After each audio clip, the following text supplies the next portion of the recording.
Yes, it was a tough night, but we fight on for what we believe. I will not waver. I will not walk away. I will get on with the job, and I will finish the work. Nick. Prime Minister, thank you very much. Nick Robinson, BBC News. You've just promised to be candid, and then you've blamed your plight on an economic crisis and a political crisis. The Labour Party suffered its worst election results in history, a series of cabinet resignations and demands for you to stand down. Doesn't candour require you to say, this was in part my fault, and I must do better or get out of the way? I think the first thing I said is I accept responsibility, but I'm not going to walk away from our duty to the country. I'm going to get on with the task. Now, what people want us to do is three things. It's clear from what people are saying, and it's clear from what I believe, that we've got to clean up politics. It's clear also from what people are saying and what I believe, that we've got to take this country through the economic recession. And it's clear also that we've got to show people that the future, particularly the future of our public services, is one that people can have confidence in when they have more control over these services themselves. So I'm not complacent. I've never been arrogant. I'm not doubting that we suffered a very big defeat. But the task before this country is so big that we've got to get on with the job. Now, if you look around the world, of course, every country has been affected by the recession. Nobody expected it to be so great. On top of that, to have a crisis of MPs' expenses is something that is, I suppose, unprecedented. But I think people will see that we are ready to deal with these problems, and by not shirking your responsibility and getting on with the job, I think that's what people will see as the right thing for Britain. Adam.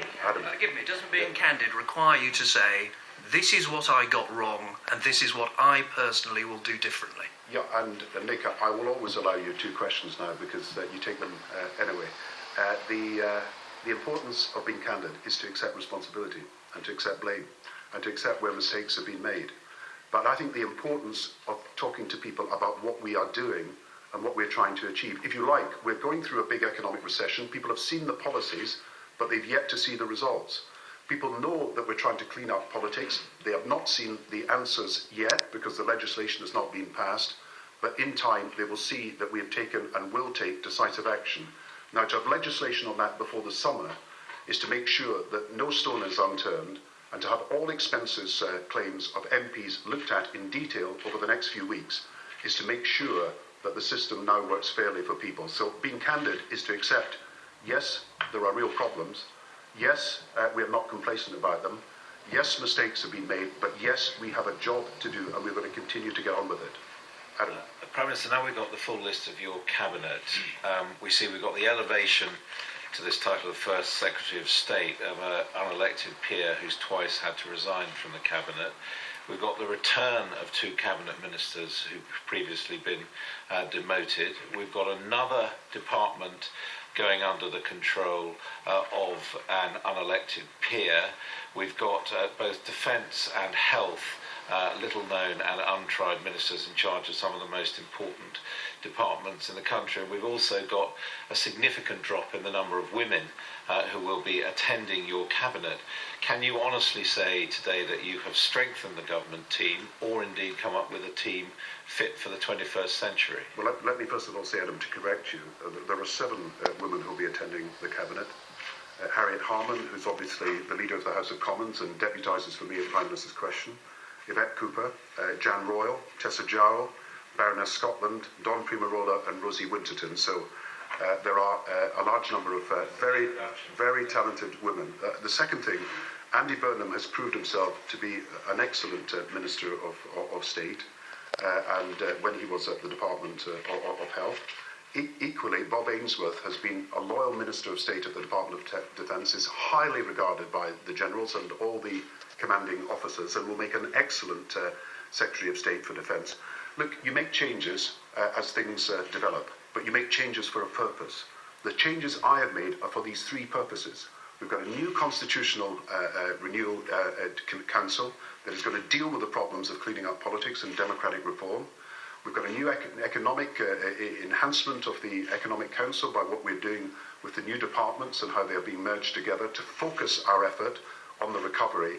And of course, we've got a new National Domestic Policy Council to look at all the changes we can make in public services. So this is focus, it's determination, its energy.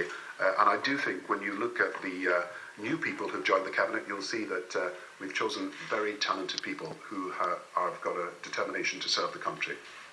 Tom.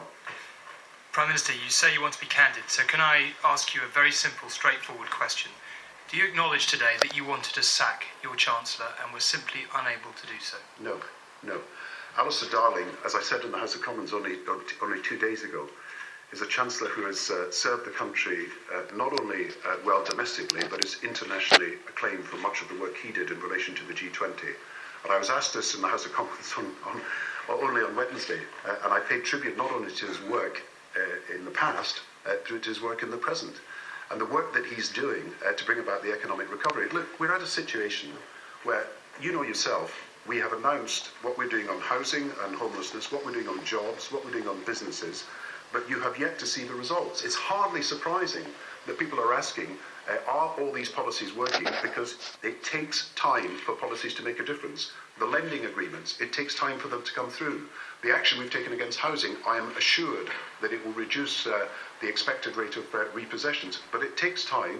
We are not complacent and we are not arrogant. We're waiting for these results, but when these results come, people will see that this is a government that rejected the idea that doing nothing was the best way through the recession, rejected the policies of the Conservative Party in that regard, followed and then led to some extent other countries in taking the same policies on us, and the result is that people will see the difference. Now, you want 2 questions as well. You said you're going to be candid, and you're just not being candid, are you? Because everyone in this room knows that that is what you wanted to do. All your closest aides have been going around Westminster this week saying that you wanted to sack the Chancellor, and at the last minute you just haven't been able to do it. No, Alistair Darling is not only, as I said in the House of Commons, a very good personal friend of mine, and I've known him for many years, and you can talk to him as well. But he's also been a great Chancellor. Look, we're going through an economic crisis. It's unprecedented. The idea that we would split over this issue of working through the economic problems and getting the solutions is just ridiculous. Alistair and I are not only friends, colleagues, but have been working in the G20 to get answers together. So the respect that he has in the rest of the world is something that I hope the rest of the country will soon be able to acknowledge. John. Prime Minister, you say you want to be candid and take your responsibility for the failures, but you won't detail what these failures were. Where exactly have you gone wrong? Well, Has it been a failure of leadership? And secondly, what message does it send to the troops in the field in a period when a very large number of soldiers have lost their lives in the last 2 weeks, that you lose your Secretary of State for Defence, who suddenly says, I'm off, I'm going to leave Parliament? John Hudden told me some time ago that he didn't want to stand at the next election for family and for personal reasons. And I was aware of that some time ago, and we decided that at the time of the next reshuffle, it would be the right time for him to consider standing down, and that's what's happened today. I've got to tell you that John Hudden has done a great job. He's been a wonderful Secretary of State for Defence. He's also served the country in so many other different ways, and I want to pay tribute to what he has achieved. But I think you will find also Bob Ainsworth, who will come to France with me tomorrow to meet our troops, and particularly, of course, the veterans in France tomorrow, is an excellent choice, very popular with the armed forces and someone who can do a great job.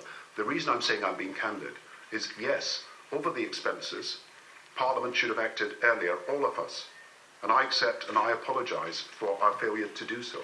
We have got to clean up the political system quickly, but I believe I'm a person who is capable of doing that. Not just because of my background and what I've tried to do in the years that I've been in politics, but because I've already outlined the very detailed policies we will announce and take before the summer to deal with exactly this problem.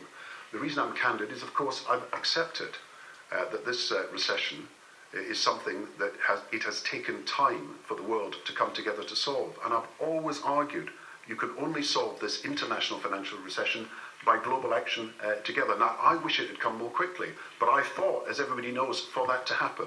And I think people are now beginning to see the difference. I'm candid. You had 2 questions, John. I'm candid because I admit that there have been mistakes made. I accept full responsibility, but I'm going to get on with the job. Nobody walks away when you're in difficulty.